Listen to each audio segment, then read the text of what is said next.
ఎవని మనస్సు నిరంతరం భగవన్నామస్మరణలో రమిస్తుందో అతనికి ఈశ్వర సాక్షాత్కారం జరుగుతుంది. అన్ని సందేహాలు తీరిపోతాయి. ఇంకా ఏ సాధన అవసరం లేదు. దానికి తగిన సాధన చెయ్యాలి.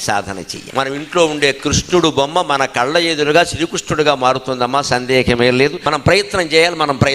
మనం ఈ విగ్రహాన్ని ఇక్కడ మట్టి కొట్టుకుపోతుంటే దానికి దండ బారేసి ద్వారకలో బేటి ద్వారక ఉంది, అక్కడికి వెళ్ళి నీ ఇంట్లో ఉన్న కృష్ణుడిని వదిలేసి అక్కడికి వెళ్ళి మనం ఏం చేస్తామంటే అక్కడ ఏమిటి కుచేలుడు కృష్ణుడికి అటుకులు పెట్టేట, అందుకని అందరి దగ్గర బియ్యం జల్లిస్తున్నాం. ఈ పిచ్చిలో మనం తిరిగేసి నేను బేటి ద్వారాకి వెళ్ళా, బియ్యం చెల్లాని అదొక కబులు చెబుతావు. కానీ ఇక్కడ ఇంట్లో ఉన్న కృష్ణ పరమాత్మ దగ్గర కూర్చుని 5 నిమిషాలు మాట్లాడావా, 5 నిమిషాలు మాట్లాడకుండా ఆయన్ని చూశావా, నీకు కనిపించని భగవంతుడు కూడా నీ ఇంట్లో విగ్రహం మానవ రూపంగా మారి నిన్ను అనుగ్రహించాలి అంటే పట్టు వదలని తీవ్రత. నా తల్లి కనిపించింది, నా తండ్రి కనిపిస్తున్నాడు, నా భార్య కనపడింది, నా భర్త కనపడుతున్నాడు, దేవుడు ఎందుకు కనపడు నాకు, అంత తీవ్ర ప్రయత్నం చేయాలమ్మా, అప్పుడు ఖచ్చితంగా జరుగుతుంది.